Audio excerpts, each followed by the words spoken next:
केंद्र आप देख रहे हैं खास खबर। खास खबर में हम बात करेंगे कि ऐसे मुद्दे को लेकर के जो पैनलिस्ट के साथ में हम जानना चाहेंगे कि वाकई उसकी हकीकत क्या है।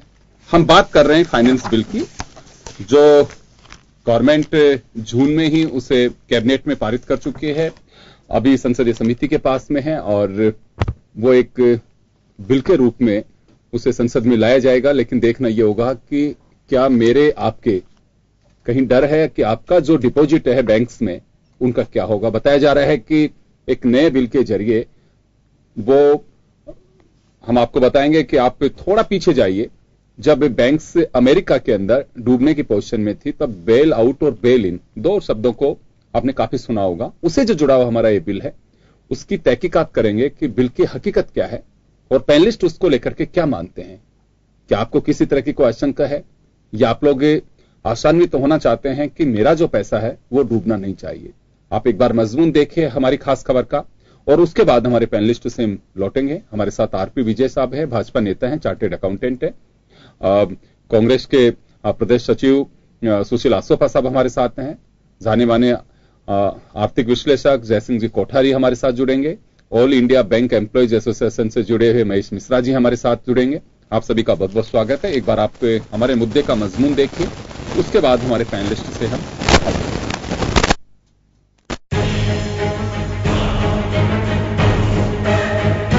केंद्र सरकार बैंकिंग व्यवस्था में सुधार को लेकर मोदी सरकार एक बड़ा कदम उठाने जा रही है।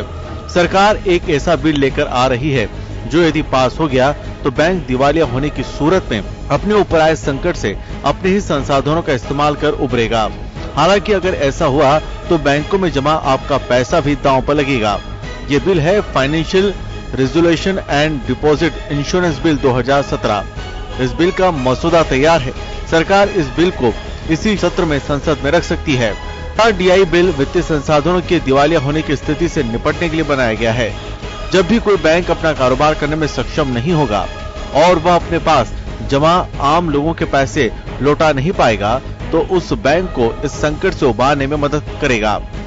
ये आरडीआई बिल किसी भी बैंक, इंश्योरेंस कंपनी और अन्य वित्तीय संस्थानों के दिवालिया होने की स्थिति में उसे इस संकट से उबारने के लिए ये कानून लाया जा रहा है। इस प्रस्तावित कानून में बेल इन का एक प्रस्ताव दिया गया है। अगर इस प्रस्ताव को मौजूदा मसौदे के हिसाब से लागू कर दिया जाता है तो बैंक में रखे आपके पैसों पर आपका पूरा हक नहीं रहेगा। हालांकि आपके पैसों के बदले में आपको शेयर्स और अन्य प्रतिभूति दी जा सकती है। बेल इन का साधारण शब्दों में मतलब है कि अपने नुकसान की भरपाई कर्जदारों और जमाकर्ताओं की जेब से भरना। बिल में ये बात तो कही गई है कि बैंक में रखे आपके पैसों को सुरक्षा कवर मिलेगा, लेकिन ये साफ नहीं किया है कि ये कितनी रकम और किस स्थिति में मिलेगा। हालांकि कुछ विशेषज्ञों का मानना है कि नए बिल में सुरक्षा कवर की मौजूदा रकम जो कि 1 लाख है उसे बढ़ाया जा सकता है। ब्यूरो रिपोर्ट, जन टीवी न्यूज। चलिए विजय साहब, सबसे पहला सवाल मेरा आप ही से है कि आप चार्टेड अकाउंटेंट भी हैं। हमारे जो दर्शक हैं और एक आम जो कंज्यूमर है, बैंक का डिपॉजिट करने वाला जो व्यक्ति है, वो जानना चाहता है कि क्या वास्तव में उसका जो पैसा है वो सुरक्षित है या किसी तरह का कहीं कोई डर जो एक बिल के जरिए जो एफआरडीआई आ रहा है उसके जरिए कहीं ऐसा नहीं है कि उसका पैसा कहीं संकट में होगा, बैंक से डूबेंगे और बैंक डूबेंगे तो वो पैसा जो है जमा करता कहा वो उसके काम आएगा। योगेंद्र जी, सबसे पहले तो मैं FRDI finance resolution and deposit insurance, इसके नाम से ही पता पड़ रहा है कि डिपॉजिट का इंश्योरेंस हो रहा है। तो ये धारणा किसी ने भी जहां भी सोशल मीडिया में चल रहा है या और कोई विपक्षी पार्टियां ला रही है या और कोई कहीं से भी आ रहा है तो वो धारणा गलत है। ये धारणा नहीं बनानी चाहिए।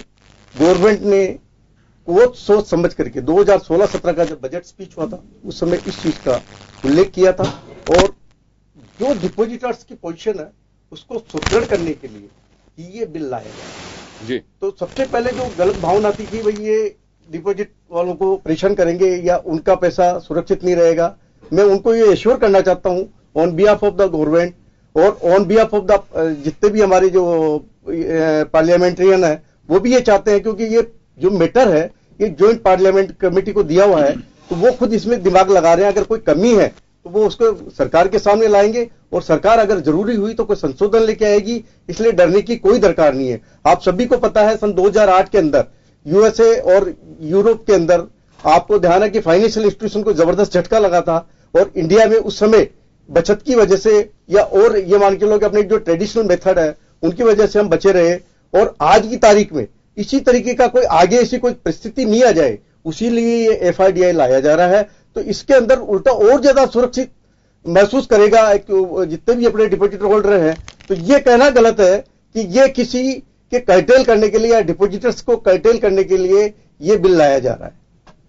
चलिए, हमारे साथ सुशील आसोपा साहब हैं, कांग्रेस के नेता। सुशील जी, मैं आपसे जानना चाहूंगा कि किसी तरह का कोई संदेह है, क्योंकि कुछ दिन पहले आपकी पार्टी के ही कुछ नेताओं ने यह बात कही थी कि बिल के जरिए एनपीए बांटने की कोशिश की जाएगी, लेकिन उन जिन लोगों पर का एनपीए है उनका अगर कर्ज माफ किया जाता है तो आम कंज्यूमर इसे क्यों भुगते। संसद में इस पर बड़ी बहस होनी चाहिए। हालांकि बिल अभी तक संसद में रखा नहीं गया है, संयुक्त जो पार्लियामेंट्री कमेटी है उसको दिया हुआ है, लेकिन सवाल उठ रहे हैं इस बिल पे, जिन्हें खारिज भी कर रहे हैं आरपी विजय साहब है कि केवल महज प्रतिपक्ष की ओर से सगोपा छोड़ा जा रहा है और सोशल मीडिया पे जिस तरह की चीजें चल रही हैं, लेकिन ऐसा कुछ नहीं, खारिज कर रहे हैं तमाम संभावनाओं को और आशंकाओं को।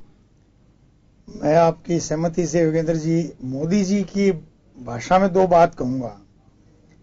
अगर आज मनमोहन सिंह जी की सरकार होती, कांग्रेस की या गैर भाजपा सरकार होती और मोदी जी गुजरात के मुख्यमंत्री होते, तो इस बिल की चर्चा पर वो क्या बोलते? वो बोलते, भाइयों बहनों, देखिए केंद्र की सरकार किस तरह की निर्मम सरकार है, जो आप पैसा एक एक पैसा बांटते हो, मजदूरी करते हो, कहीं किसी कंपनी में नौकरी करते हो, कहीं टीचर हो, बैंक में पैसा डालते हो, अपनी बेटी की शादी की तैयारी कर रहे हो, सोचो कि 50-60 साल का होऊंगा तो मैं मकान बना लूंगा। वो सारे पैसे जो हैं वो बड़े बड़े उद्योगपतियों को जो कर्ज दिया गया है उससे बैंकें डूब रही है और इस सरकार ने बर्बाद कर दिया देश को, और तुम्हारे पैसों से अब ये अपना घर भर रही है, उन उद्योगपतियों के घाटे को पूरा कर रही है और बैंक घर छोड़ के भाग जाएगी। इतनी प्राइवेट बैंकें खुल गई है। भाइयों बहनों, ये कांग्रेस ने तो तुम्हारे पैसों को भी खा गई और कमीशन भी खा गई, ये भी खा गई। चोरों की सरकार है, फलाने की सरकार है। ये सब मोदी जी के भाषण होते या नहीं होते? मुझे विजय साहब अपनी नंबर आए तो बता दें कि ऐसे ही बोलते हैं कि नहीं बोलते। एक बात।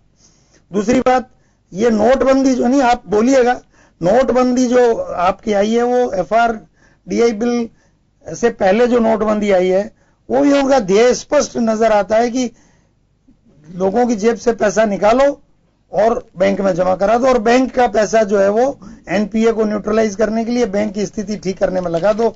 ये आपको साफ साफ नजर आ रहा है कि नोटबंदी इन्होंने क्यों की थी। न कोई काले धन का मामला था, न कोई दूसरे उद्देश्यों की पूर्ति हुई, और काला धन भी 99% जमा हो गया, और अब बैंकों के माध्यम से उसको डाइल्यूट करके इक्वलाइज करने का ये षड्यंत्र है जो दिख नहीं रहा है। दुर्भाग्य ये है कि इस देश में अधिकतर जनता जो है, आम जन, इसके रिपरकेशंस को नहीं समझ पा रही है, इसलिए इसकी प्रतिक्रिया उस रूप में नहीं आ रही है जैसी कि आम जन के ऊपर सीधा जब प्रहार होता है तो ये एक इनडायरेक्ट प्रहार है। जब ये इम्प्लीकेशन, इसका जो इम्प्लीमेंटेशन होगा तब लोगों की नजरें खुलेगी, और वो दिन देख लीजिएगा कि मोदी जी और जेटली जी इस देश के सबसे डिसपॉपुलर व्यक्ति के रूप में इतिहास में याद रखे जाएंगे। तो अभी हम जो बात कर रहे हैं, जो बहस का विषय है, वो भविष्य की संभावनाओं को लेकर के कर रहे हैं। इस बिल को, इसके हकीकत को लेकर के बीजेपी का साफ दावा है कि ऐसी कोई बात ही नहीं है इसमें, और जो एक प्रतिपक्ष की तरफ से एक माहौल क्रिएट किया जा रहा है वो सिर्फ इस वजह से कि सरकार को कटघरे में खड़े करने के लिए। विजय साहब, मैं एक बात जानना चाहूंगा कि डीआईसीजीसी और एफआरडीआई, इसमें अंतर क्या होगा कि अगर ये आवश्यकता क्यों पड़ रही है, इसको लाने की आवश्यकता, क्योंकि जब कैबिनेट पारित कर चुका तो इसका मतलब कहीं ना कहीं इसकी फाउंडेशन तो है। मैं आपको एक बात बता दूं, 1961 के अंदर डीसीसीआई का जो डीआईसीजीसी का जो प्रोविजन था वो तो आज भी है। उसी चीज को इस जो आज जो है हम लेके आए हैं एफआरडीआई, उसके अंदर वो रेजोल्यूशन एज इट इज है। सेम चीज जो 1961 का जो आपका है वो इंटेक्ट है, उसके अंदर कोई चेंजेस नहीं लाए हैं। 1 लाख रुपए तक का अभी जो प्रोविजन है कि 1 लाख रुपए तक के डिपॉजिटर्स, जो कि आज की तारीख में 92% है, और जो एफडीआर है वो 67% ऐसी है जो 1 लाख से कम की है। तो इस वजह से ये तो धारणा कि गरीब आदमी का पैसा छिन जाएगा, ये एक कुछ ही नहीं है, सोशल मीडिया में फैलाई गई और विपक्ष के द्वारा फैलाई गई एक सिर्फ भ्रांतियां हैं और कुछ भी नहीं है। और जहां तक मैं आपको बता दूं कि ये जो लाया जा रहा है ये सिर्फ डिपॉजिटर्स को सुरक्षा देने के लिए लाया जा रहा है। कहीं पर भी ये नहीं है कि डिपोजिटर्स को कोई नुकसान हो रहा है, डिपोजिटर्स को उल्टा स्ट्रेंथ मिल रही है। बिल्कुल 2008 के मैं तो सर ये जानना चाह रहा हूं कि DICGC हमारे यहां ऑलरेडी स्टैंड कर रहा है, FRDI की आवश्यकता क्यों पड़ रही है हमें? इसमें क्या है साहब, बेसिकली क्या है कि आज DICGC जो करती है वो इंश्योरेंस एक्चुअली कल ना कोई ऐसी घटना हो जाए कि बैंक किसी कारण से, वैसे तो क्या होता है RBI है जो इसकी गवर्निंग बॉडी है बैंकों की, वो RBI है और वो डे टू डे के अंदर काम के अंदर वो देखता है इसका, बट एक फाइनेंशियल रिजोल्यूशन उस समय आता है। ये बहुत दूरदर्शी सोच है जो आदमी आज सोच रहा है कि कल ना सपोज करो ऐसी परिस्थिति आ जाए कि बैंक किसी कारण से बंद होने पड़े या बैंक में कोई तकलीफ आ जाए या फाइनेंस वायबिलिटी में कोई तकलीफ आ जाए, तो उस केस के अंदर बेल इन का प्रोविजन है। तो बेल इन का प्रोविजन भी लोगों ने इतना मिसअंडरस्टूड कर रखा है सोशल मीडिया पे और विपक्षी पार्टियों ने ऐसा फैला रखा है कि ये दुनिया का पैसा खा जाएंगे, ये कर जाएंगे। मैं आपको एक बात बता दूं कि ऐसा कुछ भी नहीं है, उल्टा इसको स्ट्रेंथ देने के लिए जो ऑलरेडी रेगुलेशन चल रहा है उसको ज्यादा स्ट्रेंथ देने के लिए FRDI लाया जा रहा है। इसका नाम मैंने पहले भी बोला। मैं एक बात जानना चाहूंगा यहाँ तो इंश्योरेंस उल्टा इंश्योरेंस की बात हो रही है, बिल के बारे में कह रहे हैं कि बिल के बारे में आपने भी नहीं पढ़ा, मैंने भी नहीं पढ़ा। नहीं मैं पूरा अभी मैं एक निवेदन जो कर रहा हूं पूरी तरह से, यशवंत सिन्हा का एक स्टेटमेंट आया था जो आज अखबारों में कोट भी किया हुआ है, उसमें उन्होंने कहा था कि इसमें RBI, जिसका भरोसा भी आपने जिक्र किया कि RBI हमारे बैंकों का गार्जियन की भूमिका अदा करती है और वो ही पूरी तरह से ख्याल रखती है, लेकिन FRDI अगर आएगा तो उसके बाद में RBI बैंक को भी, RBI के जो राइट्स हैं वो कम होंगे, सरकार के बढ़ जाएंगे उससे। ये मिसकंसेप्शन है साहब। मैं आपको फिर बता दूं कि किसी भी तरीके के डे टू डे की जो वर्किंग है बैंकों की, उसकी गवर्निंग बॉडी आज भी RBI है, आने वाले टाइम में भी RBI रहेगा। इसलिए धारणा तो चलिए मैं रोकना चाहूंगा आपको हमारे साथ। मैं आपको एक बात बता दूं, जो आप कह रहे थे कि स्टडी नहीं, मैं आपको तो पूरा बिल का मैं पूरा प्रारूप जो जिस तरीके का है उसके मेन मुद्दे जो है वो मैं पूरा पढ़ करके आया हूं। चलिए बहुत बढ़िया बात है, ताकि हमारे जो दर्शक हैं उनकी भी अगर कहीं कोई बात होगी तो जरूर आप उसे दूर करिएगा। महेश मिश्रा साहब हैं। महेश जी, आप पूरी तरह से बैंक के एसोसिएशन और आंदोलन से जुड़े रहे हैं। FRDI DICGC को रिप्लेस करेगी, क्या इसकी कोई आवश्यकता है? देखिए, सरकार जो कुछ प्रावधान लेकर के आ रही है इससे आम जनमानस वाकिफ नहीं है पूरी तरह, और मैं कहता हूं ये आम जनता के लिए जो कि जिनका कि बैंक में जी जिनका बैंक में डिपॉजिट है, आज उनके लिए आज ऐसी स्थिति पैदा होने वाली है कि वो अपने पूरे डिपॉजिट की सुरक्षा करवा पाएंगे या नहीं। आज स्थिति हमारे सामने ये है।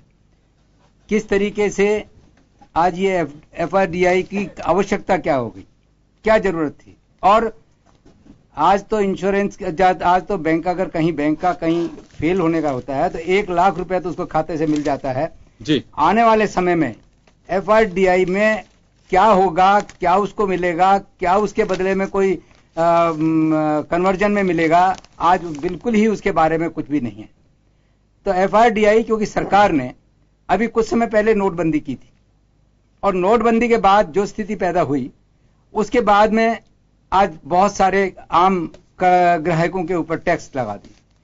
आप 3 बार से 5 बार से ज्यादा आप उनमें से लेन देन करेंगे तो आपके खिलाफ में ये चार्जेज लगेंगे।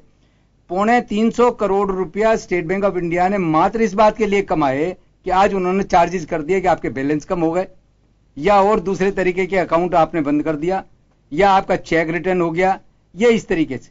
तो आज जनता को ये नहीं पता और डिपॉजिटर्स को ये नहीं पता कि आज जो पैसा बैंक में जमा है वो उसकी तरह पूरी तरह सुरक्षित है। नोटबंदी के दौरान आप 3000 ले जाएंगे, 2000 ले जाएंगे, 4000 ले जाएंगे, आप 2 बार निकालेंगे, 3 बार निकालेंगे। फंडामेंटल राइट है, उसकी खून पसीने की कमाई है, उसको इस बात के लिए रोकना ही नहीं चाहिए था, लेकिन नहीं। तो आने वाले समय में ये उससे भी ज्यादा बढ़कर होगा FRDI। इसके ये क्या है क्या, पूंजीपतियों को, कॉर्पोरेट्स को जो लोन दे रखा है, मार्च 2016 तक 13 लाख करोड़ रुपया आज बकाया हुआ है बैंकों का, और जब इनसे पैसा नहीं वसूल हो रहा है तब ये सारे चार्जेस लगाए जा रहे हैं। और चार्जेस लगाने के बाद ये बिल वैसे ही आया है। यह आया कहां से है? ये G20 की देन है, और G20 की देन के बाद क्या और देशों में लागू हो गया? नहीं, और देशों में किसी में भी लागू नहीं हुआ। इंडिया में, भारत में जब ये लागू करने की बात ये चल रहे हैं, मैं तो पूछना चाहता हूं जरा बता तो दीजिए कि जो कॉर्पोरेट्स जो हैं जो कॉरपोरेट्स हैं उनके तरफ जितना पैसा बकाया है, आज अडानी की तरफ कितना पैसा बकाया है और उसको वसूल करने के लिए सरकार ने क्या कदम उठाए हैं। और जब नहीं उठाए हैं तो ये पैसा जब बैंकों का डूब रहा है तो इसका मतलब ये एफआरडीआई का ये है कि बैंकों को बचाना। सरकार ने क्या दिया है, 2.11 करोड़ रुपया, लाख करोड़ रुपया जो दिया है उससे क्या होता है, 13 लाख करोड़ में क्या फर्क पड़ता है। बैंकों को बचाने के लिए आम जनता की आम डिपॉजिट को उसमें झोंकने का एक तरीका है जो कि सरकार लाने जा रही है। ये जनता के में और डिपॉजिटर्स के हित में नहीं है। चलिए, जयसिंह जी कोठारी साहब हैं जो पूरी बारीकी से एक बड़ा विषय है डीआईसीजीसी और एफआरडीआई रिप्लेस कर रहा है डीआईसीजीसी को एफआरडीआई। जून के अंदर उसमें कैबिनेट भी पास हो चुका, तो ये तो सरकार नहीं कह सकती कि बिल्कुल ऐसा कोई एजेंडा ही नहीं है। एजेंडा साहब है, बिल की कॉपी भी लेकर के आए हैं विजय वर्गीय साहब। क्या किसी को एफआरडीआई से डरना चाहिए? डिपॉजिटर्स को किसी तरह की आशंका या भ्रम की स्थिति में आना चाहिए? क्या माना जाए इसे? देखिए, एक इस आने वाले समय का जिस ग्लोबल कैपिटलिज्म, ग्लोबलाइजेशन, जिस व्यवस्था को हमने स्वीकार किया है, American pattern of development, American capitalism, कुछ भी कह लें इसको आप, उसका एक सिंपल एक नियम है कि इसमें insecurity is the new security. जितना हम डेवलपमेंट करते जाएंगे, जितना हम डेब्ट उधार ले लेके और विकास करेंगे, उसमें इनसिक्योरिटी का लेवल बढ़ेगा। और जो फ्री मार्केट इकोनॉमी के जो नियम है, जिसको हमने मनी इकोनॉमी को पहले अडॉप्ट किया है, मटेरियल इकोनॉमी अभी बाद में आएगी, तो हमने जब उसमें हमारे रिफॉर्म एजेंडे का ये पार्ट है कि इस तरीके की व्यवस्था को हमको लागू करना है। आदमी खुद तय करे कि किस तरीके हो, कहीं पे भी सब जगह इनसिक्योरिटी हो सकता है प्राइवेट बैंकों में ऐसा आ जाए कि सब आपका पैसा जमा रखने के लिए आप इंश्योरेंस कराइए, 5 लाख रुपए आपने जमा किया तो साल के 5,000 रुपए आप इंश्योरेंस दीजिए। इस तरीके की व्यवस्था ये कह लीजिए। पब्लिक सेक्टर बैंक जब अपने आप वीक हो जाएंगे, जब public sector bank non performing asset को पैदा कर रहे हैं तो उसमें पब्लिक डिपॉजिट क्यों कराए? एक प्रश्न है इसमें कि जब आप नॉन परफॉर्मेंस को पैदा कर रहे हो तो पब्लिक आपके पास डिपॉजिट क्यों कराएगी? तो अल्टीमेटली हमने जो अब तक का ये प्राइवेट सेक्टर लैंडिंग और ये जिनसे इनका इतना जो आप बता रहे हैं, इतना बैंकों का जो एनपीए है 13 लाख करोड़, मेरा ये मानना है कि ये कम से कम अभी 30 लाख करोड़ 4-5 साल में पहुंचना चाहिए। इसका एवरेज रेशियो है जो दुनिया में जहां पे भी जिस कंट्री में फाइनेंशियल क्राइसिस आते हैं तो बैंकों का जो एनपीए लेवल है वो 40 से 45% के आसपास होता है। और कोई भी ऐसा सिम्टम्स हमको आगे नजर नहीं आ रहा। इनकी रिकवरी तो छोड़िए, अभी जो नई लाइन है, अभी तो पर्सनल बैंकरप्सी की सरकार बात कर रही है। अभी कॉर्पोरेट बैंकरप्सी के बाद, बिजनेस बैंकरप्सी के बाद पर्सनल बैंकरप्सी आएगी और उसमें पता नहीं कितने लोग लाइन में लगेंगे। तो एक ये नया पैटर्न है, नया डेवलपमेंट का तरीका है जिसको अपन कह लें कि अब हमने क्रिएट करने का तो रास्ता छोड़ दिया। बस आप उधार ले उसका डिस्ट्रीब्यूशन करो और उसे उधार चुका सको तो ठीक, और नहीं है तो उसको सरकार। तो आज जैसे अमेरिका है, अमेरिका में कहते हैं अमेरिका रिच कंट्री है। अमेरिका कोई रिच कंट्री नहीं है, वहां के लोग रिच हैं, क्योंकि अमेरिका पे तो $19 ट्रिलियन का डेब्ट है। तो वही पैटर्न हमारा है। अब ये अच्छा बुरा इसमें सब चीजें, लेकिन ये कैपिटलिस्ट सोसाइटी, कैपिटलिज्म है, पब्लिक ने उसको एक्सेप्ट कर लिया है। इतनी चीजें आई, हमने डिमोनेटाइजेशन से लेके ये सब चीजें, सबकी एक्सेप्टेंस है, सब कहते हैं बहुत अच्छा है। तो ये एक नया दौर है, इस दौर को समझते हुए चलना पड़ेगा और आदमी को अपनी सिक्योरिटी खुद संभालनी होगी या उसको तलाश करना पड़ेगा। इसमें सरकार की गारंटी धीरे धीरे और भी कहीं पे है वो सब खत्म होती चली जाएगी। मैं एक बात और जानना चाहूंगा कि ये जो एनपीए वाला इश्यू है लगातार उठाया जाता है, मुझे लगता है कि सरकारें, चाहे वर्तमान सरकार एनडीए की हो चाहे यूपीए की, दोनों इसके लिए रेस्पॉन्सिबल हैं एनपीए के लिए। क्योंकि जब आज एक छोटा सा अगर कोई फ्लैट खरीदता है, कोई लैंड लेता है या फिर कोई मकान बनाता है, आप उसको गिरवी रखते हो और उसका 70 से 80% पैसा देते हैं तो डूबने का कोई चांस नहीं है। ऐसे बड़े बड़े हाथियों को पैसे देके क्यों भूल गए कि उसके पास वास्तव में उसकी देनदारी क्या? विजय माल्या का आप उदाहरण लीजिए, क्या वसूल कर सकते हैं?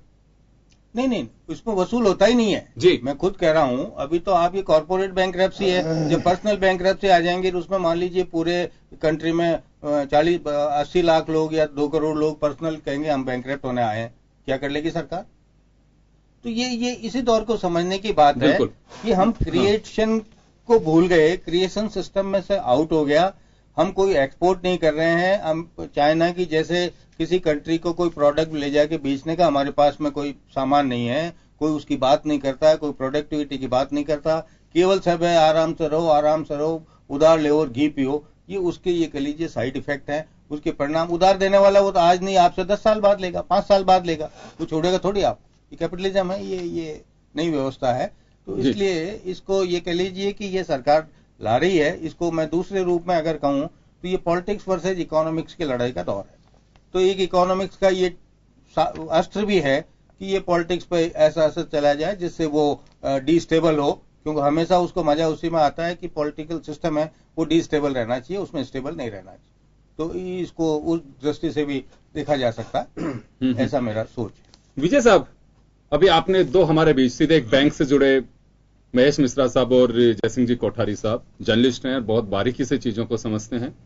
दोनों ने आशंका जिस तरह से जाहिर की है, लेकिन एक सिस्टम का पार्ट होगा। नोटबंदी में भी कुछ लोगों को मजा आ रहा था, कुछ लोगों ने कहा कि बड़ी प्रॉब्लम हो रही है, लेकिन एक सिस्टम का पार्ट बन गया। जीएसटी भी बना, उससे पहले और भी कुछ चीजें हुई, बैंकों का राष्ट्रीयकरण हुआ, उस समय भी लोगों को दिक्कतें आ रही थी, लेकिन हुआ।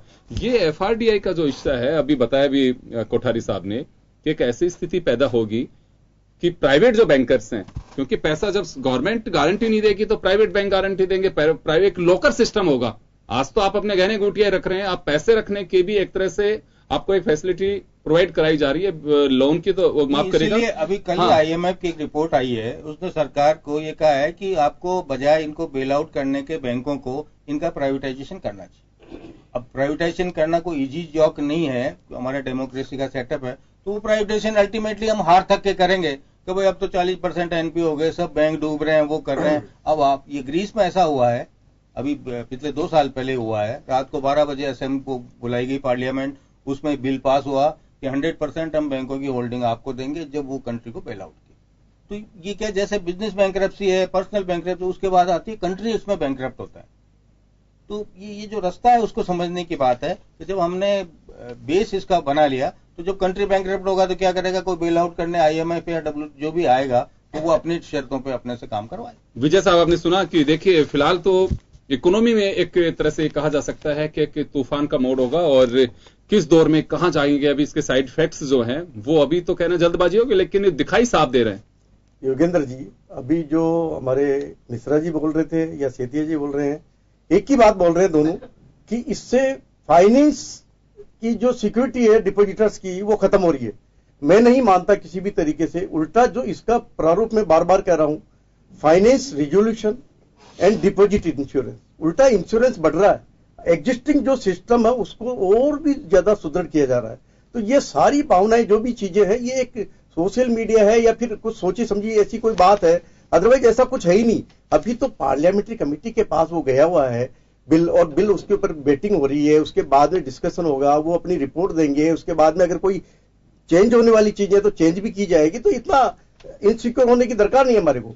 दूसरी चीज मैं आपको एक बात और बता दूं कि ये अब बार बार एक ही बात की जा रही है कि सरकार के कब्जे में चला जाएगा, ये चला जाएगा। फाइनेंस रिजोल्यूशन कब होता है?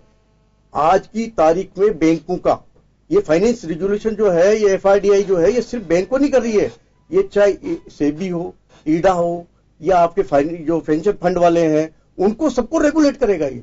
तो ये एक सिर्फ बैंकों की जो डर दिखा करके बात हो रही है, ऐसा कुछ भी नहीं है। और आने वाले टाइम में मैं आपको बता दूं, जो आज गारंटी है 1 लाख रुपए की है, उससे बढ़कर के अच्छा फाइनेंस रिजोल्यूशन में आपको बताता हूं कब होता है। फाइनेंस रिजोल्यूशन जब बैंक की ये पोजीशन आ जाए कि बिल्कुल उसके पास देने के लिए पैसा नहीं है, या उसकी वायबिलिटी जो बिल्कुल ही खत्म हो जाए, तब फाइनेंस रिजोल्यूशन पे जाता है। उससे पहले तक या उसके बाद तक जो भी वर्किंग होती है, वो जो सेंट्रल बैंक है, रिजर्व बैंक ऑफ इंडिया, वही देखेगा। इसलिए ये कहना बिल्कुल ही गलत है कि साहब ये गवर्नमेंट के हाथ में चला जाएगा या गवर्नमेंट उस तरीके से डिपॉजिटर्स का पैसा ले जाएगा। नहीं, ये बहुत बड़ी, मैं आपको बता दूं, बार बार एक ही बात की जा रही है कि धन्नाडे सेठों को देने के लिए एनपीए का पैसा उनका जो खत्म हो रहा है वो डिपॉजिट को काम मिलेंगे। पहली बात मैं आपको बता दूं, डिपॉजिटर्स का पैसा एक भी पैसा काम में नहीं आ सकता विदाउट उसके कंसेंट के, क्योंकि इसमें क्लोज है कि विदाउट कंसेंट, डिपॉजिट होल्डर के बिना कंसेंट के कोई काम नहीं किया जाएगा। आप इसको पढ़ेंगे तो आपको समझ में आएगा और ये बिल्कुल क्लियर कट है सर। लेकिन उस डिपॉजिटर को बैंक जब अगर ऐसी पोजीशन में आता है तो उसे शेयर होल्डर बनाया जा रहा है, और शेयर होल्डर अगर बन गए तो उसके बाद में नहीं, मैं आपको बताऊं, शेयर होल्डर नहीं है। आज एक बात बताओ, 1 लाख रुपए की डिपॉजिट 92% में आपको बता रहा हूं डिपॉजिट जो है वो 1 लाख रुपए से कम की है। तो पहली बात 67 कह रहे थे, नहीं 67 एफडीआर का सर। आप देखो दोनों चीजों में अंतर है। टोटल पैसे में मतलब ये 1 लाख से नीचे का जो है 67% आप एफडीआर है, कीमत नहीं है। और मैं बोल रहा हूँ 92% पैसा जो है वो 1 लाख रुपए से कम का है। वो मैं जो कह रहा हूं वो डिपॉजिट के लिए कह रहा हूं, आप कर रहे हो एफडीआर के लिए। दोनों में अंतर है। सेविंग बैंक में पैसा पड़ा रहता है, करंट अकाउंट में पैसा पड़ा रहता है, वो अलग चीज है। सेविंग बैंक का पैसा मैं मानता हूं कि गरीबों का पैसा कहाँ रहता है, सेविंग बैंक में रहता है। और 1 लाख रुपए से कम का पैसा जो है 92% डिपॉजिट वो है जो गरीबों की है, तो इसलिए वो तो बिल्कुल सिक्योर हो जा रहा है। तो ये दिमाग से ही निकाल दें आप लोग किसी भी चीज से। अच्छा, थोड़ा सा भ्रम फैलाया गया, उसके लिए वित्त मंत्री ने कहा है कि जो भी चीज आप जो देख रहे हैं सोशल मीडिया में या और कहीं पर भी आप अफवाह देख रहे हैं, ये सब गलत है और ऐसा कुछ भी नहीं है। अभी तो एक्चुअली जो कमेटी के पास है, कमेटी अपना देगी। कमेटी में क्या सभी तरह के, एक्चुअली एक बीजेपी नहीं होती है, उसमें सभी सदस्य होते हैं, सभी पार्टियों के सदस्य होते हैं, उनकी राय ली जाएगी और राय लेने के बाद उसका डेलिब्रेशन मालूम है आपको? तो नहीं, मैं बताता हूँ। मैं देखो ऐसा है साहब, मैं आपको बता दूं, आप एक बात बता दूं आपको पहले तो मैं आपको सुबह साहब कि कांग्रेस 2009 के अंदर ये चीज लेके आई है। कांग्रेस की बात ही नहीं हो रही है 13 में लेके नहीं, आप जो बात हो रही है, आप एक ब्रेक के लिए रोक रहा हूं, एक ब्रेक के लिए रोक रहा हूं, मैं एक ब्रेक के लिए रोक रहा हूं, आप दोनों को एक छोटे से ब्रेक के लिए रोक रहा हूं। ब्रेक के बाद हम वापस लौटेंगे इस चर्चा में, छोटे से ब्रेक के लिए रुकेंगे।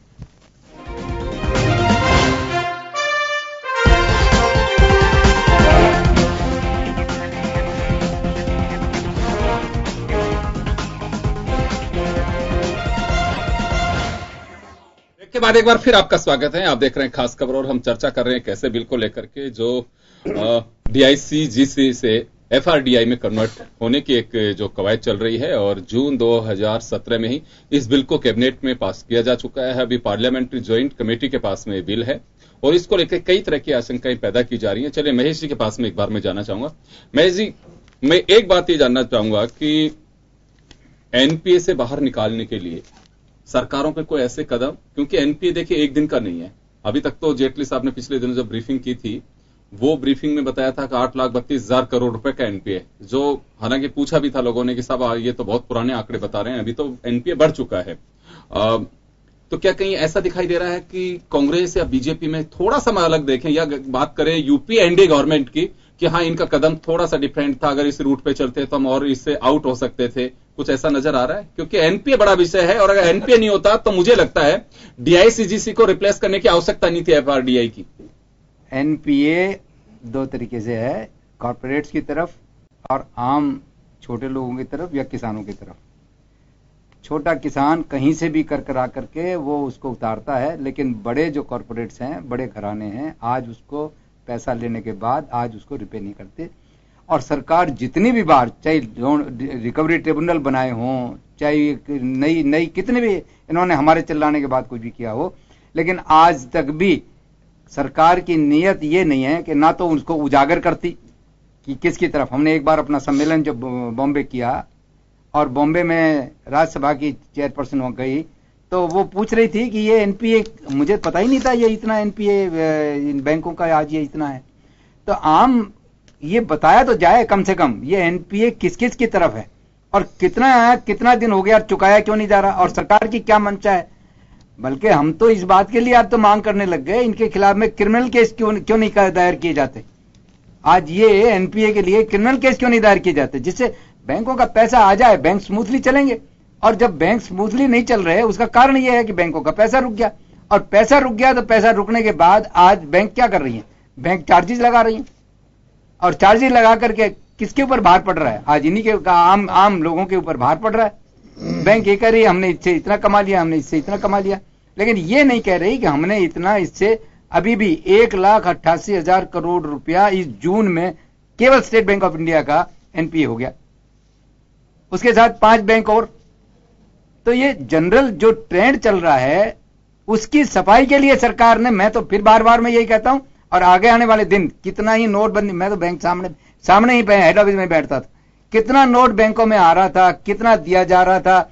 आज उस परिस्थिति में कौन लाइन में लग रहा था, बैंक कम से कम 100-150 मौतें हुई, 2-4-5 बैंक कर्मचारी भी उनमें शामिल थे, रात भर बैंक कर्मचारियों ने बैठ करके काम किए। उनमें आज स्थिति ये आई कि आज पैसा जो दिया जा रहा था आम आदमी को, शादी के ऊपर 5,000 रुपए नहीं मिले, क्या करेगा, कैसे शादी। मेरे एक बार मैं इसी चैनल पे बैठ करके जब बात हो रही थी, कैसा चेक देते चले जाओ, उधार लेते चले जाओ।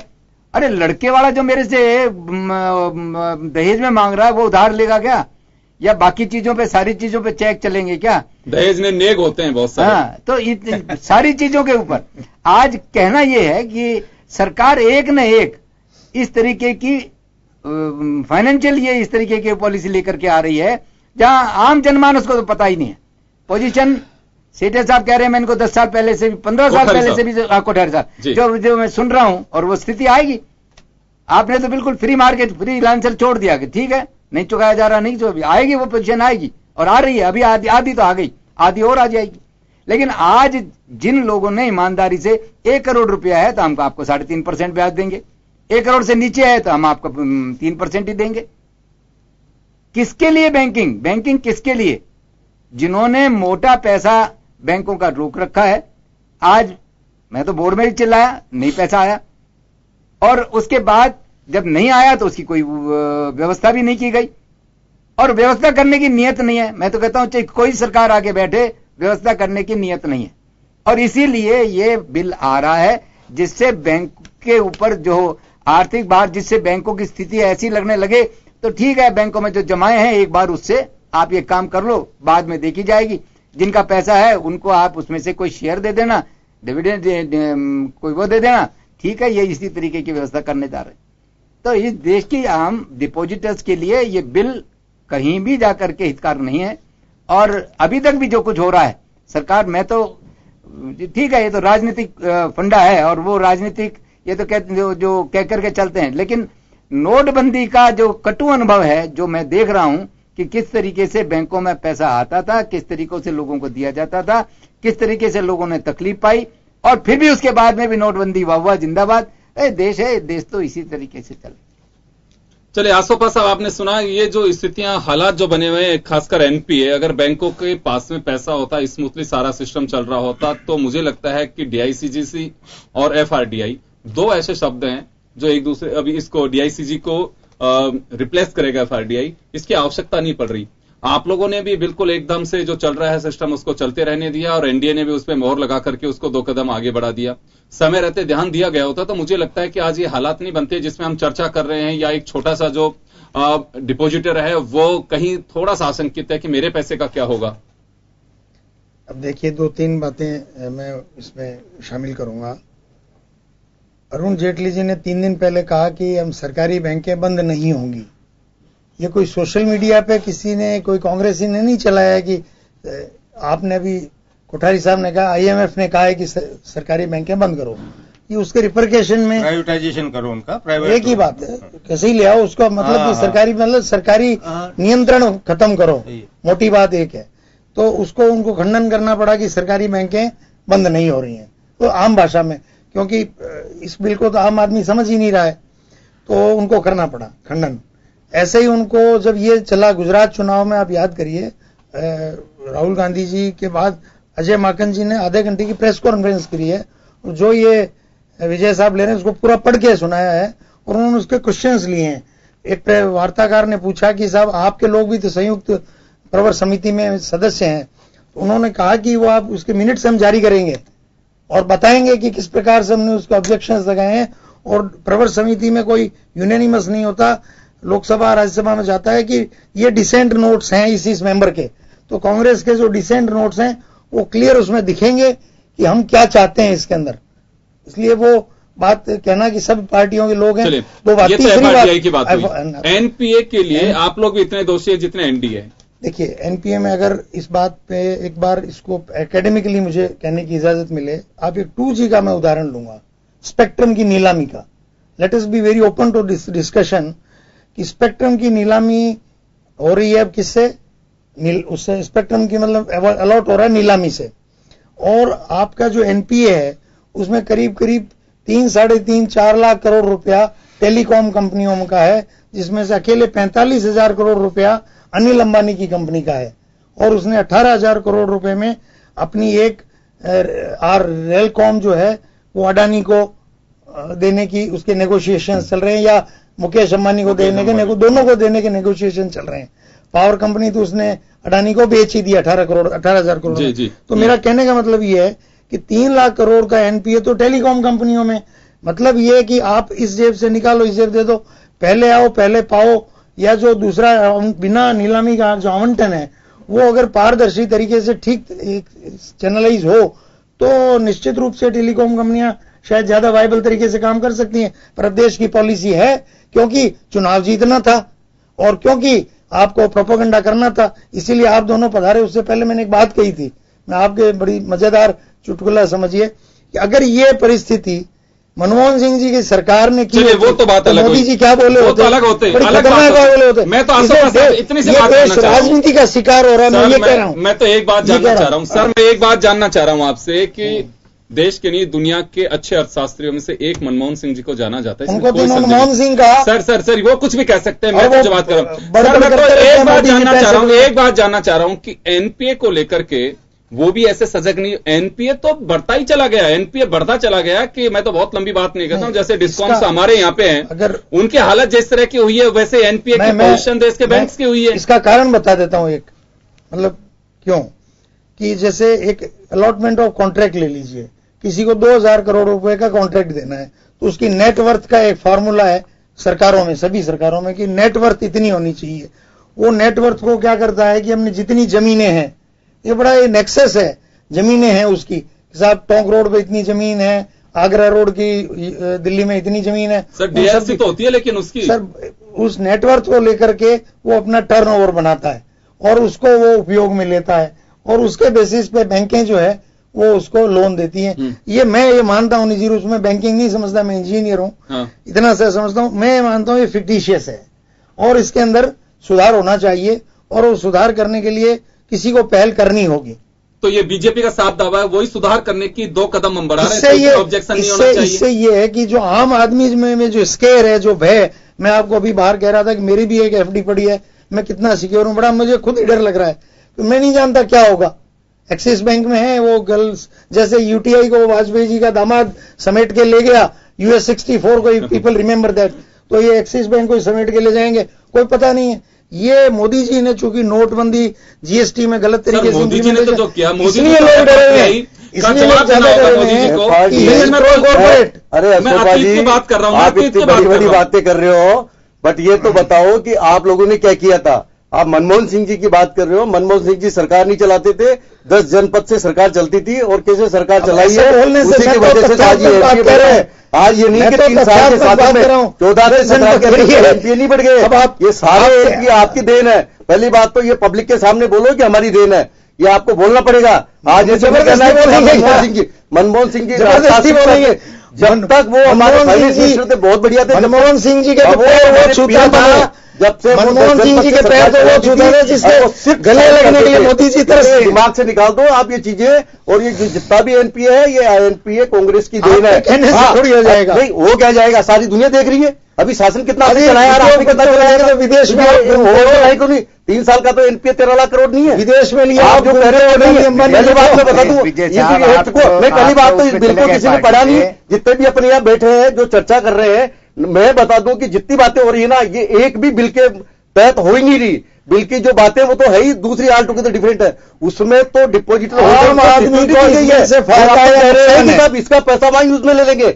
आपको मैं बता दूं फाइनेंस चालू होता है, फाइनेंस रिजोल्यूशन आरबीआई कर देता है कि ये अनवाइबल है। मैं आपको कह रहा था, मेरी बात सुनो सर, मैं आपको एक निवेदन फाइनेंस रिजोल्यूशन चालू होता है जब आरबीआई ये कह देगा कि फाइनेंशियली अनवाइबल है, तो उस केस में फाइनेंस रिजोल्यूशन चालू होता है। तो फाइनेंस पेचीदगियां कुछ है ही नहीं सर। एक बनता है, आज जानना चाहूंगा मैं एक चीज, आप बताइए। ये बताइए सर, नोटबंदी फाइनेंशियल रिजोल्यूशन नहीं मानते आप, उसे मानते हैं? देखो आरबीआई नोटबंदी से बात हुई, आपको मैं बता दूं, नोटबंदी जो थी वो नोटबंदी किस पर्पज से हुई थी, उसके पर्पज के पीछे जाऊं, सिर्फ 99% पैसा जमा हो गया, तो क्या गलत बात हो गई।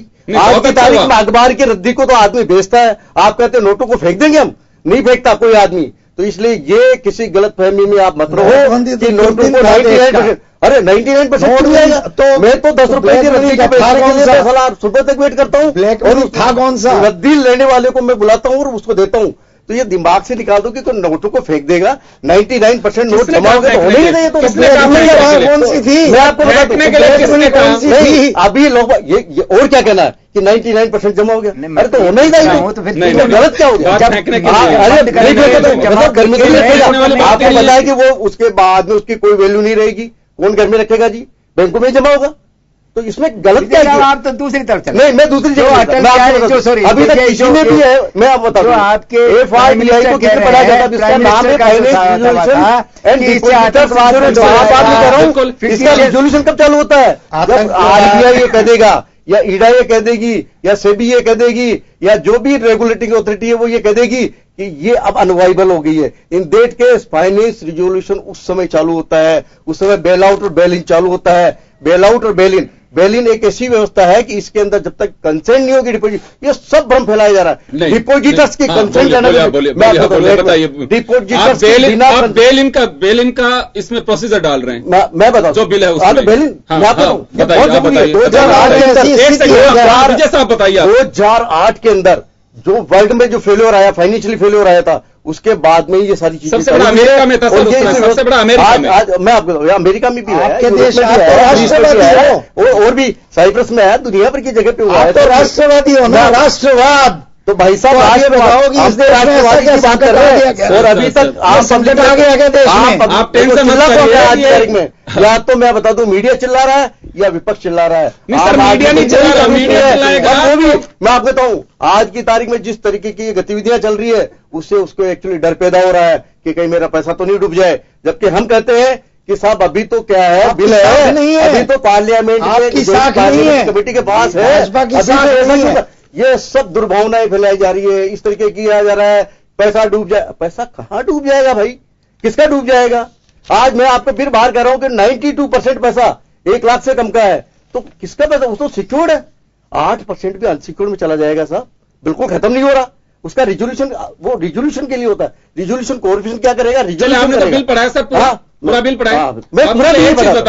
मुझे एक चीज बता दीजिए, आपने कहा कि चलिए बेल आउट, हम अमेरिकी पॉलिसी को छोड़ते हैं कि उसमें 45,000 करोड़ डॉलर्स का उन्होंने वो बेल आउट करके और बैंकों को बाहर निकालने की कोशिश की थी, वो मैं नहीं जा रहा। बेल इन की आपने प्रोसेस की, बेल इन का यही है कि जो आपके डिपोजिटर्स है उनके पैसे से बैंक के कंगाली जो आएगी उसको बाहर निकालेंगे। ये किसने कह दिया सर? बता दीजिए सर, बेल इन से क्या होगा? आप इसको पढ़ा क्या आपने? नहीं, इसीलिए आप मुझे बता दीजिए। हाँ, मैंने पढ़ा है, ये इस पॉइंट को मैंने पढ़ा। बेल इन का मुझे बता दीजिए। बेल इन जो है, बेल आउट का मतलब है आउटसाइड सपोर्ट करेंगे। बेल इन का मतलब उसी के अंदर रिफॉर्म करेंगे, लेकिन जो डिपोजिटर्स पैसा तो उन्हीं का होगा। रिस्ट्रक्चरिंग मैं आपको बता दूं, रिस्ट्रक्चरिंग के अंदर डिपोजिट होल्डर का पैसे को तो हाथ ही लगाएंगे। मैं आपको बता दूं, उसके अंदर जो है उसको ये कहेंगे हम 5 साल आपको पैसा नहीं दे पाएंगे, नहीं देंगे, आप शेयर होल्डर बना रहे हैं।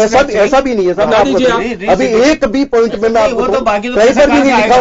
ये एक पॉइंट बता दो साहब, मुझे कहीं लिखा हो तो एक्ट में, नहीं, बिल के अंदर जो प्रपोज बिल बेल इन का आप बता दीजिए, मतलब बताइए। आपके आंतरिक जो संसाधन है उन्हीं को, क्योंकि जब रिजोल्यूशन पे उसको फाइनेंस वायबिलिटी पे नहीं रहेगा पब्लिक का विजय वर्गीय साहब, अगर इंटरनली उनके पास असेट्स या अगर कुछ ऐसी चीज होंगी तो एनपीआई नहीं होगा सर। एनपीआई की बात नहीं कर रहा,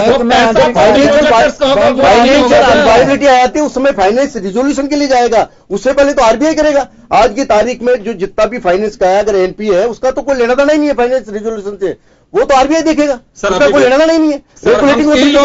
आपने कहा कि बेल इन मैं समझा, तो आपको बेल इन में समझाया। मैं आपको बताऊं, इसके अंदर जो भावनाएं ली जा रही कि डिपोजिटर्स के पैसे को लेकर के उसके अंदर से एनपीओ को काम में लिया जाएगा, बिल्कुल नहीं होगा साहब। इसके अंदर मैं आपको, आप ये क्या करेंगे, इसके अंदर गवर्नमेंट अपने तरफ से कुछ संसाधन देगी या इंटरनल किस तरीके से रिस्ट्रक्चरिंग करेंगे। रिस्ट्रक्चरिंग होती है कोई भी चीज कोई गलत हो रही है उसको किस तरीके से रिस्ट्रक्चरिंग करें, यानी कि बड़े बैंक में छोटे बैंक को आप मर्ज कर देंगे। मर्जिंग देखो इसमें नहीं, देखो वो बेल आउट होता है, एक बेल इन होता है। बेल इन में अंतर का मतलब बैंक को कहीं पर भी नहीं जाने देंगे, उसी बैंक के अंदर कुछ काम होगा सर। बेल आउट में क्या होता है कि मर्जिंग होती है, दूसरा बैंक उसको ले लेता है। बेल इन 2 तरीके से होगा, या तो सरकार दे या बैंकों के अंदर जो कहीं से पूंजी चुकाई जाएगी, कहाँ से वो बेल आउट होता है। आप आपकी लाइबिलिटी इंटरनल आप क्या करेंगे, आप कोई फाइनेंस कहीं से अरेंज करेंगे इंटरनल, सपोज करो रिस्ट्रक्चरिंग यही तो है। सर हम यही तो बात हम कह रहे हैं, हम अलग कहाँ कह रहे हैं? तो बेल इन का मतलब रिस्ट्रक्चरिंग है सर, तो रिस्ट्रक्चरिंग आज अमेरिका में अमेरिका के अंदर जो लेबर अभी वहाँ पे क्या हो रहा है, अगर एमपी में क्या सेट्स है? सबसे बड़ा सेट तो बैंक के पास में जो डिपॉजिटर है, जिसका अकाउंट है, वही सबसे बड़ा है। नहीं सर, ये मुझे बता दीजिए किसके पास में कितने एसेट्स हैं? अगर है तो फिर एनपीए को बाहर एक बात से बांटिए। 92% डिपॉजिट होल्डर 1 लाख से कम के हैं, वो सिक्योर्ड है, आज भी सेक्टर में भी सिक्योर्ड है, पहले भी सिक्योर्ड थे। फिर एक बात बताओ, कहां तकलीफ आई? 92% तो सिक्योर्ड है, 8% जाएंगे वो अनसिक्योर्ड में जाएंगे, तो अनसिक्योर्ड से क्यों घबराने अपन?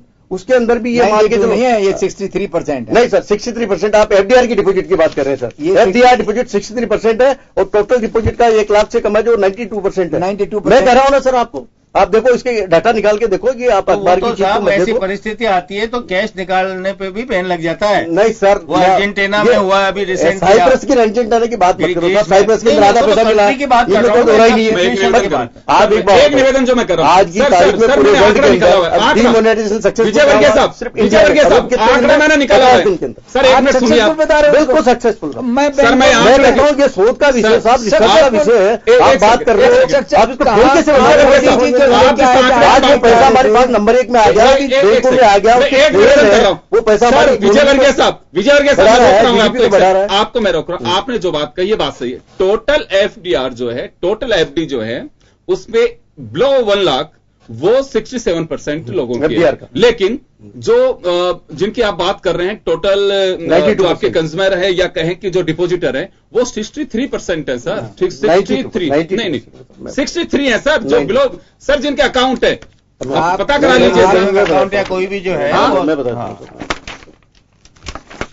खैर चलिए अभी आगे बढ़ते हैं, क्योंकि फिलहाल तो आप आश्वस्त कर रहे हैं कि किसी तरह से किसी ग्राहक को घबराने की कोई आवश्यकता नहीं है, आप ये सीधा सीधा ये कह रहे हैं। सर मैं ये जानना चाह रहा हूं कि आपके हिसाब से, क्योंकि शासकीय दल के, चलिए सर आप शासकीय दल के नेता, मैं तो ये जानना चाह रहा हूं कि आम जो कंज्यूमर है या डिपॉजिटर है उसको किसी तरह से डरने की आवश्यकता नहीं है। बिल्कुल डरने की दरकार नहीं है साहब। मैं तो ये कहता हूं कि उल्टा उनकी डिपॉजिट को और ज्यादा सुरक्षित बनाने के लिए आप डीआईसीजी से वो खत्म कर रहे हैं। डीआईसीजी से एक्चुअली मैं आपको बताऊं, कोई भी चीज आज की तारीख में आप भी जानते हो कि कभी भी कोई नई चीज टेक्नोलॉजी तो आएगी। आज जब अपना ग्लोबलाइजेशन विलेज हो गया ये, आज हमको जब विश्व के बराबर चलना है तो आज तो ये सब करना पड़ेगा। ये करना पड़ेगा। मैं आपके पास में आना चाहूंगा, मुझे बहुत अच्छे से ध्यान है जिस दिन हिमाचल और गुजरात का चुनाव जीत करके नरेंद्र मोदी साहब ने बीजेपी ऑफिस से संबोधित किया था, उस वक्त एक बात कही थी कि मैंने जब नोटबंदी की तो उत्तराखंड और माफ करेगा उत्तर प्रदेश में मुझे थंबिंग मेजोरिटी के साथ में और सरकार मिली है। जीएसटी के बाद में पहला चुनाव गुजरात हिमाचल का, वहां भी हमने सरकार बनाई है, कि यानी कि ये देश तरक्की के लिए रिफॉर्म्स को लाइक करता है। तो ये संकेत साफ थे एफआरडीआई के लिए, ये माना जा सकता है। लेकिन खारिज किया अभी विजय वर्गीय साहब ने कि किसी भी तरह से किसी डिपॉजिटर को डरने की कोई आवश्यकता नहीं, उनका पैसा जैसे पहले था वैसे ही आज रहेगा। नहीं योगेंद्र जी, मैं एक बार थोड़ा सा ये बता दूं कि ये बिल जो है ना अगस्त के अंदर पेश किया गया था और उस समय न तो ये चुनाव खत्म हुए थे, चुनाव तो अब खत्म हुए हैं, तो इसलिए ऐसी कोई चीज नहीं थी। ये तो बहुत वेल इन एडवांस आया है। ये मुद्दा तो जब चुनाव खत्म हो गया उसके बाद में लाया गया है। अब ये क्या होता है, पार्लियामेंट्री ज्वाइंट कमेटी के पास, ये तो जा चुका है, तो कैबिनेट में तो सर जून में पास हो गया और 16-17 के बजट के अंदर इसकी अवधारणा पैदा कर ली गई। इस बिल के बनने के बाद मेरा ये मानना है कि सरकार की इंटरवीन करने की जो पावर है वो खत्म हो जाएगी। क्या अब हमने बिल बना दिया, बैंकिंग सिस्टम है, आरबीआई है, वो जैसे हालात है उन हालात में इसमें से रास्ता खोजे आप। तो इसमें जैसे डेफरमेंट ऑफ लाइबिलिटी, यही जब लिक्विडिटी का संकट आता है, जब आप मान लीजिए जयपुर के मार्केट में या जैसे एनपीए जितने हो रहे हैं उनके पास लिक्विडिटी का संकट ही तो है। आप प्रॉपर्टी बेचना चाहो तो बिकती नहीं है, वो नहीं है। तो ये क्राइसिस ऑफ कैपिटलिज्म है। आप तो ये हमने जो नया ग्लोबल कैपिटलिज्म है उसके साइड इफेक्ट हैं, उसको अडॉप्ट किया, उसको समझने के बाद। दूसरा, एनपीए क्यों होते हैं, आप मिश्रा जी बैठे हैं, मेरे से ज्यादा जानते हैं। जब भी आप हायर रेट ऑफ इंटरेस्ट के रिजाइम से लोअर रेट ऑफ इंटरेस्ट में कोई कंट्री ट्रांसफॉर्मेशन करता है, तो जो भी हमने आज के 10 साल पहले 18 से 20% के जो उधार दिया हुआ है उसमें से 99% डूबत होगी, उसको कोई नहीं रोक सकता। अब हम 12-13% के लेवल पे हैं, कल को मान लीजिए हम 6-7% के लिए, तो ये 12-13% भी डूबेगा, इसको कोई नहीं रोक सकता। ये पूरा एक इकोनॉमी का सिस्टम है। तो इसलिए मैं ये कह रहा हूं कि अभी ये एनपीए की जो लाइन है ये रुकने वाली नहीं है। इसका लेवल अब आप आरबीआई क्या करेगा, भाई लोगों को राहत देने के लिए उसको रेट ऑफ इंटरेस्ट कम कर दो। तो रेट ऑफ इंटरेस्ट करते ही आपके पुराना जो आपने उधार दिया हुआ वो डूबेगा। आज हम वो जापान है 0% रेट ऑफ इंटरेस्ट है, जब भी तो हमको वो उसको हाई स्पीड ट्रेन के लिए चार्जिंग इंटरेस्ट देते हैं। तो वहां अब आदमी काम क्या करे, ये समझ में नहीं आता कि मैं कमा के कैसे खाऊं, उधार लेके कमा ही नहीं सकता वो। तो वो जो रिजाइम हमने पकड़ा है उसमें ये एनपीओ होना लाजमी है। इसका रेजोल्यूशन करने का तरीका, इसको करने का एक ही तरीका जो मेरे समझ में आता है कि चाहे कांग्रेस हो चाहे बीजेपी हो, लोगों को, सिस्टम को, इंस्टीट्यूशन को परफॉर्म करना सिखाए, जो हमारी कह लीजिए कल्चर में से निकल गया। हम जितने ये ब्लफबाजी वाला काम करते हैं, जितना ये विकास की बात करते हैं, आप रोडवेज है, ये सामने दिख रहा है कि डूबती हुई नाव है, बैंकों ने जो उधार दे वो डूबेगा ही ना। आप तो उनको परफॉर्म करने की बात क्यों नहीं करते, सब प्रोटेक्ट करने की बात करते हैं। 20 करोड़ वहां से दे देंगे, 5 करोड़ वहां से निकाल लीजिए, आप साल में रोड निकाल लीजिए। फिर ऐसे ही किसानों को है, आप जितने कर्जे माफ कर देंगे, वो कोई प्रोडक्टिविटी की बात नहीं करता। तो उसकी शुरुआत करेंगे, हो सकता है होगी कि नहीं होगी वो तो समय बताएगा, लेकिन वो सब होने के बाद रोना पीटना करेंगे फिर कोई मतलब नहीं है। तो उस लाइन ऑफ एक्शन पे चलने की बात है कि अगर आप कंट्री को नॉन परफॉर्मिंग एसेट ही नहीं है, ये नेक्स्ट जो पार्ट है वो नॉन परफॉर्मिंग पीपल होंगे, और वो इतनी संख्या में होंगे कि हम कुछ नहीं कर पाएंगे, सबको कोई फांसी तो लगा नहीं सकते। तो अल्टीमेटली ये होगा भाई सरकार भुगते कि चलते रहो, फिर आप एक नया तो वो व्यवस्था है। अब वो एक्सेप्टेबल है नहीं है, लोगों ने तो फ्री का पैसा मिलता है तो वोट देने में क्या है। तो ये तो तय माना जाना चाहिए कि बैंकों का एनपीए तो एफआरडीआई भी बाहर नहीं निकाल सकता, उससे नहीं निकाल सकता, कोई दुनिया की कोई ताकत नहीं। एफआरडीआई तो ऑलरेडी डिफरेंट है, उसमें आरबीआई के जो रेगुलेटरिंग अथॉरिटी उसको कोई चैलेंज नहीं है, पैसे का काम आज भी आरबीआई रहेगा साहब। एफआर तो उसके बाद में आता है जब अनवाइबल हो जाएगी कोई इंस्टीट्यूशन, तो उसके बाद में एफआर के पैसा पेड़ के लगता है न जमीन में ये सोच है, क्योंकि पैसे का काम बातों पर विश्वास कर रहे हैं, इसको पढ़ लेंगे बहुत ज्यादा अपने आधी तकलीफ तो वैसे ही दूर हो जाएगी, आधी भ्रांतियां वैसे ही दूर हो जाएगी। आप इधर से उधर कर लो, आप अकाउंट बदल दो, ये कर सकते हो। चलिए एक छोटा सा सवाल हो रहा है आपसे, कम है वैसे समय, क्या वास्तव में डीआईसीजीसी की जगह एफआरडीआई की आवश्यकता महसूस करते हैं कि होना चाहिए ये बिल? नहीं, वो तो होना, तो इसलिए मैंने बताया ना आपको, हमारा जो इकोनॉमिक रिफॉर्म का एजेंडा है ये हमारा कमिटमेंट है और करना पड़ेगा। इस free market economy system, capitalist system है, जब आप लोगों के पास पैसे है, खोने को सब तैयार हैं, लोगों ने प्रॉपर्टियों में खोया, कोई बात नहीं करता, ये एक नया दौर है, इसको समझने की बात है। विनर्स लूजर्स गेम है। अब आप हर चीज में लूजर वो विनर नहीं रह सकते। ये गेनफुल रिफॉर्म की जगह पेनफुल रिफॉर्म का प्रोसेस है, और अभी तो आने वाले ये क्या, इसके अलावा भी और कई चीजें ऐसी आएंगी जिनको हम सोच नहीं सकते। तो उसको है कि आप इस समय के साथ कैसे चलो, इसमें कितनी सावधानी बरते, वो सरकार भी है, इंडिविजुअल भी है। हम मान लो बीजेपी पे आरोप लगाएं कांग्रेस के, ये तो बदल जाएंगी साहब सरकारें, फिर क्या कर लेंगे हम इनका जी। तो इससे नहीं है। चलिए मेरा आखिरी सवाल मिश्रा साहब से है। मिश्रा साहब, क्या वास्तव में अभी आरपी विजय वर्गीय साहब ने साफ खारिज किया है कि किसी को कोई डरने की आवश्यकता नहीं है, तो ये कह सकते हैं कि एफआरडीआई से इन्होंने कहा सिक्योर होना चाहिए इस वक्त तो जो डिपॉजिटर है उसको। ये देश की सरकार जो कि अब मोदी सरकार जो बनी और उसके बाद में जो बैंकों के साथ रिफॉर्म्स के नाम से जो भी ये लेके आ रहे हैं, मेरी अपनी धारणा है कि जिस तरीके से ये बिल लेके आ रहे हैं कि बैंकों की स्थिति खराब हुई, बिल्कुल आप सही कह रहे हैं कि बैंक फेल होंगे, अल्टीमेटली प्राइवेट हाथों में चले जाएंगे। और बैंक फेल कब होते हैं? जब उसका पैसा डूबता है। आज अमेरिका के अंदर जब 2008 में मंदी आई, लेमन ब्रदर्स जैसे जो कि 185 साल पुराना बैंक जब डूब गया, सरकार ने उसकी वो फाइनेंशियली वो की। आज सरकार तो देना नहीं चाहती, सरकार ने अब जाके 2.11 लाख करोड़ रुपया दिया है, और उससे आज जितना अब एनपी हो गया वो चुकना नहीं है। तो नहीं चुकना है तो अब ये एफआरडीआई बना लो या कुछ भी बना लो, मैं तो ये कहता हूं जनता के पैसे के साथ खिलवाड़ नहीं होना चाहिए। जो होगा 2,11,000 करोड़ जो रुपया दिया है, उसके लिए रघुराम राजन जो भूतपूर्व गवर्नर हैं और बहुत बड़े इकोनॉमिस्ट हैं, उन्होंने ये कहा कि ये बहुत बढ़िया कदम उठाया सरकार ने। तो हर इकोनॉमिस्ट जो इकोनॉमिस्ट कदम, लेकिन सर ये भी कह रहे हैं, इसे इनकार नहीं कर रहे, वो तो एक तरह से ये कहोगे कि आप बैंकों को एनपीए से बाहर निकालने के लिए बेल आउट वाली मदद ही मान के चलिए। पैसा कहां से आएगा? वो बैंक में तो है नहीं, टैक्स पेयर्स का जो पैसा कहीं से भी इकट्ठा होकर बैंक में जमा करता का पैसे के साथ मैं रोकना चाहूंगा, मैं माफी चाहूंगा, समय का अभाव है, मैं रोकना चाहेंगे, पहले से और टाइम है। कुल मिला के बात यह है कि बिल का इंतजार करना होगा, लेकिन फिलहाल जिस तरह की आशंकाएं, चीजें जो आती हैं, उनको लेकर के हम चर्चा कर रहे हैं। हालांकि ये मीडिया के माथे या प्रतिपक्ष के माथे मढ़ा जा रहा है कि एक भ्रम की स्थितियां हैं। भ्रम की स्थितियां नहीं है, बिल्कुल कुछ चीजों को लेकर के जो आशंकाएं हैं वो एक जो जुड़े हुए जो लोग हैं इस सेक्टर से वो अपनी बातें कहते हैं और हकीकत वही है। जो चीजें सामने आ रही हैं, हो सकता है सत्ता पक्ष अपने मजबूती के साथ में पक्ष रख रहा हो, लेकिन फिलहाल जो स्थितियां हैं वो एक कुल मिला के ऐसी हैं कि आखिर इस बिल की नौबत क्यों आ रही है। ऐसा तो बिल्कुल नहीं हो सकता है कि जो कह रहे हैं विजयवर्गीय साहब कि बिल्कुल सिक्योर करने की कोशिश की जा रही है।